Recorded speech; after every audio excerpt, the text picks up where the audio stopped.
Welcome sa DRS 2.0. Fresh at nagbabagang happenings bang hanap mo? Mga padabarkads man yan o mga trending topics? Pwes, sagutin natin yan. Kaya naman isubscribe nyo na ang ating channel para sa mga nagbabagang balita everyday. So ayan, welcome back again sa ating YouTube channel mga Kadabarkads. And for today's video, ang pag-uusapan natin ay tungkol sa mga importanteng ganap sa loob at sa labas ng Itbulaga. Since October 16 ngayon mga Kadabarkads, patiin natin ang happy birthday si Jerome Ibardome, ang clones po ni Elvis Presley. So kahapon nga po nagkaroon ng advance birthday celebration for Jerome Ibardome, etong Jeromantics Global. Sinurprise po nila si Jerome Ibardome ng isang birthday party sa Jollibee yan, mga Kadabarkads. So from the very beginning mga Kadabarkads, nakita natin kung gaano nila ka-excited na sinalubong si Jerome at sinurprise. Talagang inabangan nila ito sa door po ng Jollibee mga Kadabarkad. Hanggang sa makapasok na po si Jerome sa loob, and grabe, hindi po makapagsalita si Jerome Ibardome. Speechless po siya mga Kadabarkads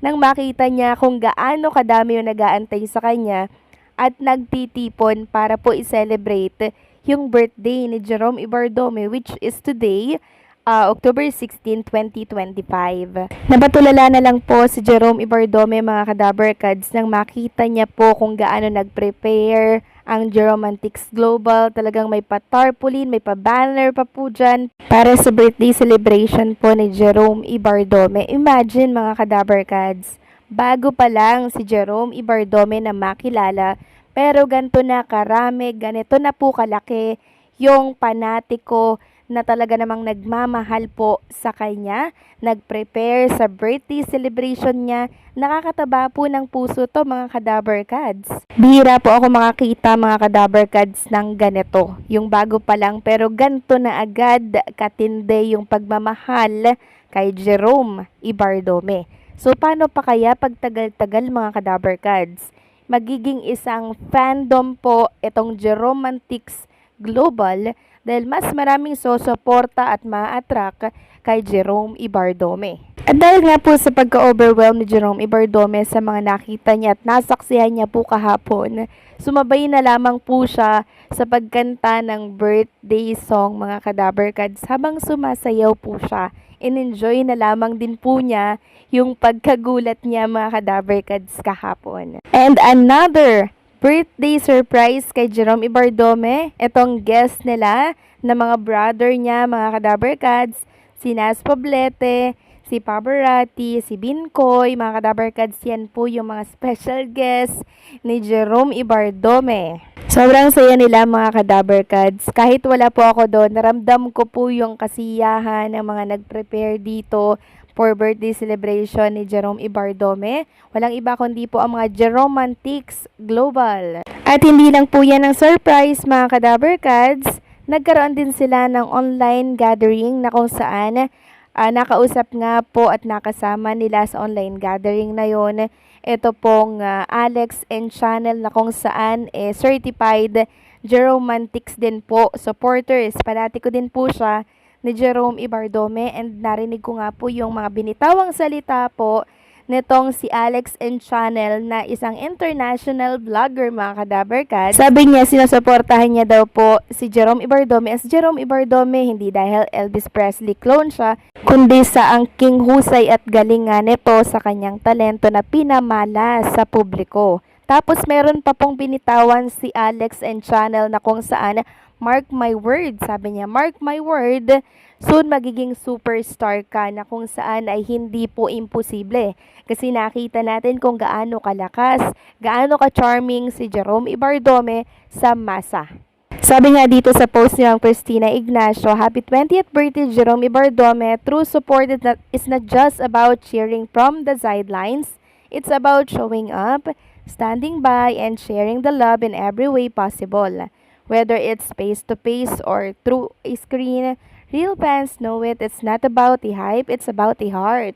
So nakakatuwa lang kasi ang dami pong nagmamahal at sumusuporta kay Jerome Ibardome kahit sobrang bago niya pa lang po, 'di ba? Pero grabe yung pagsuporta na binibigay po at pinapakita sa kanya. Happy birthday, Jerome Ibardome. Samantalang niyanig ng mga Dabarkads natin ang 40th anniversary po of integrity ng MTRCB. Sa ika-4 na taon ng serbisyo, ipinagdiwang po ng Movie and Television Review and Classification Board or MTRCB ang kanilang 40th founding anniversary.